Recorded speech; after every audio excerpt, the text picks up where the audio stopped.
Segment 1.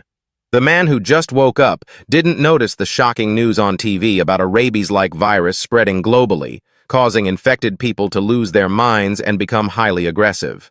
Residents are advised to take precautions. Unaware of the news, he went out as usual and noticed an unusual number of ambulances on the road. At the supermarket, he saw people panic-buying supplies. Although he found it strange, he only bought a few days' worth of food and returned home. It wasn't until his sister sent a video that he realized the severity of the situation. She, working in a government department, knew more about the virus, which was worse than reported. The government had already built a safe zone on an island and urged him to join her for refuge. Alarmed, he booked a flight, but while queuing to board, the ticketing system failed and all flights were canceled. Everyone received an emergency message about the virus spreading too fast. Segment 2. The country was under full lockdown, with no one allowed in or out. Some realized the military was involved and started to panic. He quickly called his sister, who told him to go home and wait for someone to pick him up. But when he returned, the streets were gridlocked. People were panicking and trying to escape. Seeing the crowd, he abandoned his car and walked home with his luggage. Exhausted, he found his neighbor's house under military lockdown, with soldiers guarding it. The sight of his neighbor, restrained and writhing, was terrifying. His urge to leave grew stronger. The next day, his sister brought bad news. The area was under lockdown, and a quarantine zone was being set up. The military would soon evacuate everyone, but even the evacuation site would be more dangerous than the safe zone. He needed to avoid the soldiers and wait until the area was abandoned before joining her. Segment 3. Realizing it would take a long time for rescue, he rushed to the supermarket to stock up on supplies, only to find the shelves empty. He gathered what little food he could find on the floor. As he was about to leave, a policeman, bleeding from his arm, ran in and locked the door in terror. Before he could react, a crowd screamed and fled, and another policeman was attacked by an infected person. He grabbed a stick to help, but was intimidated by the infected's ferocity. They managed to subdue the attacker, but the injured policeman quickly turned. The other injured officer urged him to stay away and then shot himself in despair. Back home, he boarded up the windows and doors as the military began evacuating civilians. Soon he heard knocking outside. Segment 4. He hid in a corner, staying silent, and narrowly avoided the soldiers' search. 2 weeks later, the city was a ghost town, abandoned. He still hadn't been rescued and couldn't contact his sister due to the lack of signal. With supplies running low, he ventured out to search for food, armed only with a fishing spear. He didn't dare go far and searched nearby houses, finding nothing. As he persisted, he discovered an elderly woman who had been left behind due to her disability. Her presence complicated things, but she knew which houses had food. With her guidance, he found supplies and a motorcycle, which expanded his range of movement. He soon gathered more resources. Segment 5.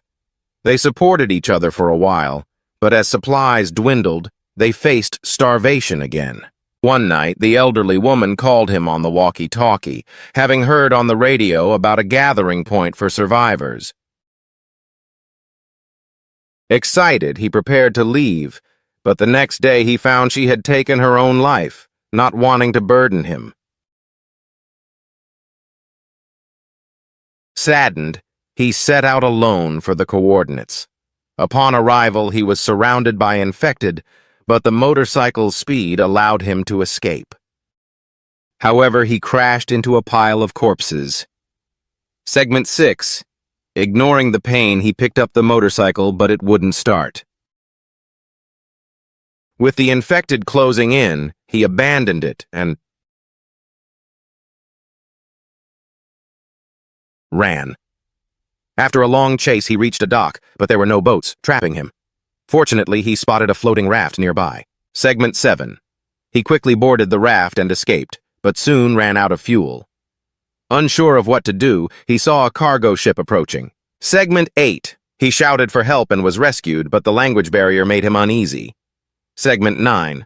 Luckily, someone on board spoke his language. When they planned to dock for supplies, he offered to guide them to a safe zone.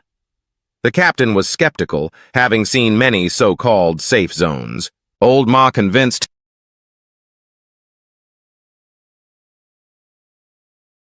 the captain by claiming he was an engineer, as only useful people survived in this lawless world.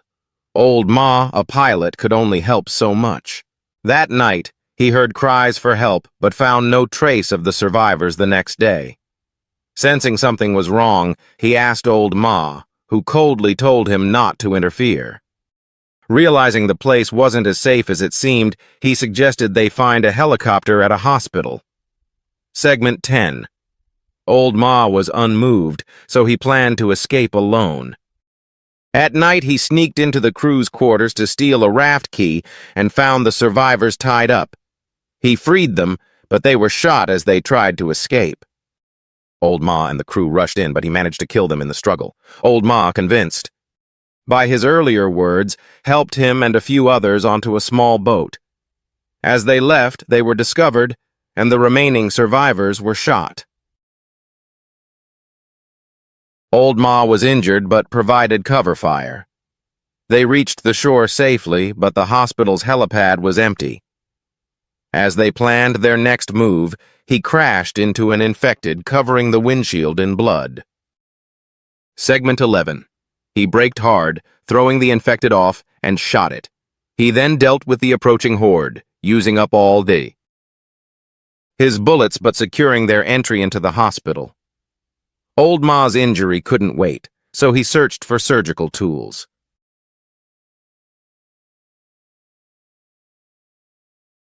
Hearing voices in the vents, he called out, attracting an infected.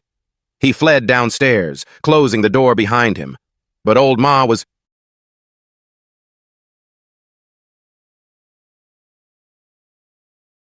missing. Survivors in a safe area had helped Old Ma and revealed the helicopter was in the backyard, but the path was full of infected.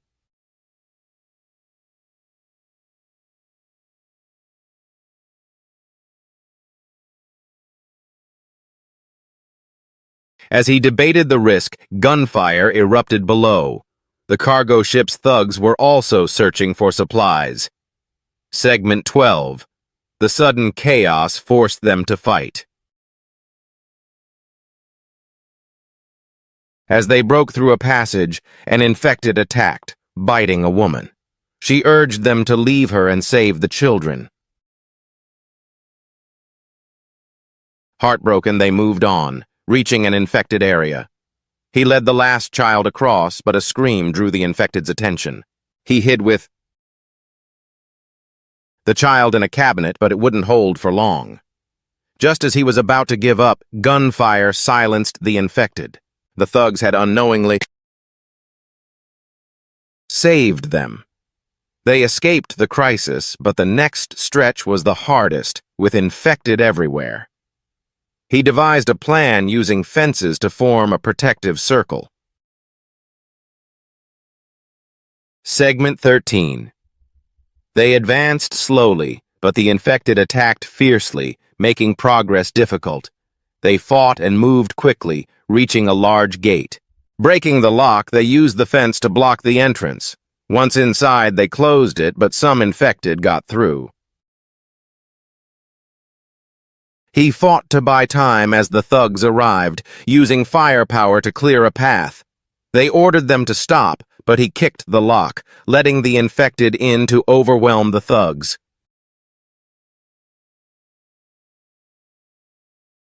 He barely survived as the infected swarmed. Old Ma started the helicopter, dropping a ladder. Segment 14. He climbed up, escaping danger. They flew to the safe zone and his phone signal returned. He called his sister, sharing his escape and journey to safety. But seeing fighter jets overhead, they realized the safe zone might not be as secure as they hoped.